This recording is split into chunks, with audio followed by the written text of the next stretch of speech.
Hello, graphic designers. I'm going to be your teacher for the trimester. I'm Mr. Granlund.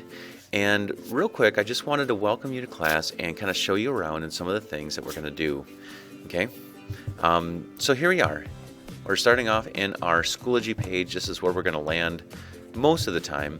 And I'm sure that since this is new to you as well as it is kind of new to me in some ways, that there's going to be a lot of learning as we go, and that's okay. Send me your emails. We're going to try and connect to make sure everything makes sense. Now, already the first question I've gotten a lot of times is, what program are we supposed to use? Because if you go to Unit 1, like a lot of you already have been, you see here, if you click into some of these tutorials, they're actually done inside of Photoshop, and you may be wondering, well, I don't have Photoshop, what am I supposed to do? So don't worry. We got you covered. If you go to the course information here, there's actually 2 free online programs that are just like Photoshop that you can use. We have Pixlr and we have Photopea. You should not need to buy any sort of Photoshop or any software in order to do this class. And here's Pixlr. And if you log into Pixlr or go to pixlr.com, you can create a login connected to your student ID. You don't have to though. Go to Pixlr E, and this is going to be the Pixlr that you want to use. And to create a new image, you click Create New, and you can put in the name of your project and click Create there.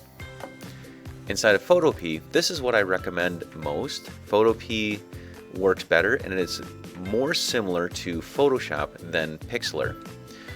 So at photopea.com, you have these buttons here. You can also create an account if you want to and connect it to your school ID account.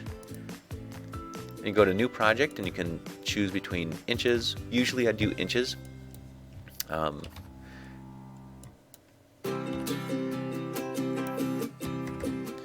click Create.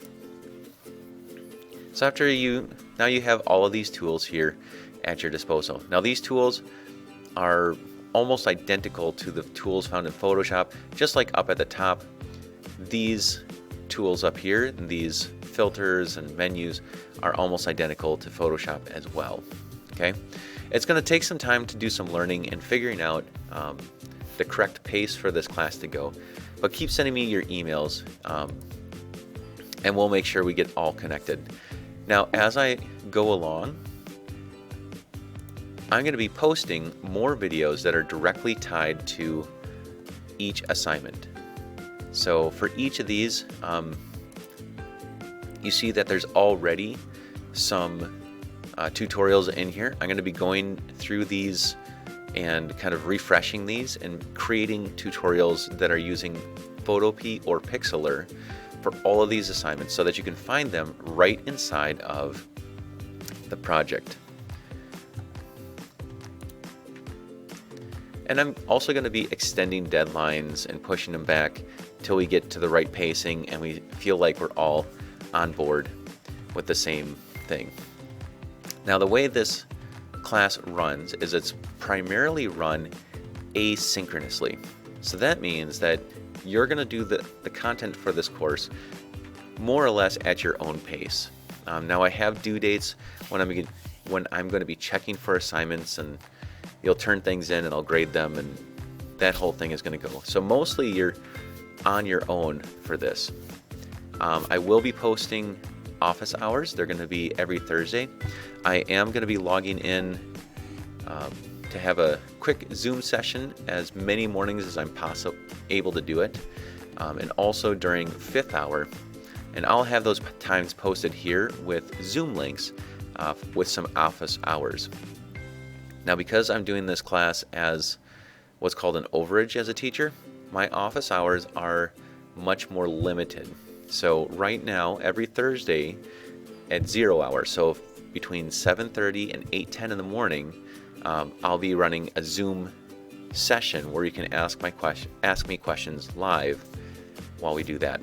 And I'll be posting that Zoom link on the welcome page as well. At the top of each unit, you'll also find some information about the overall idea, and maybe a little introduction from me as like an overview about what's going to happen inside of this unit and what you're supposed to be learning, as well as going through some of the key points and of the different assignments. So be on the lookout for those different things. If you don't see something that you need, please let me know as soon as possible, and I will get right on it. Otherwise, I hope this is a really positive experience for you. I really look forward to seeing all the wonderful art that you make, and I hope you all have a great digital day.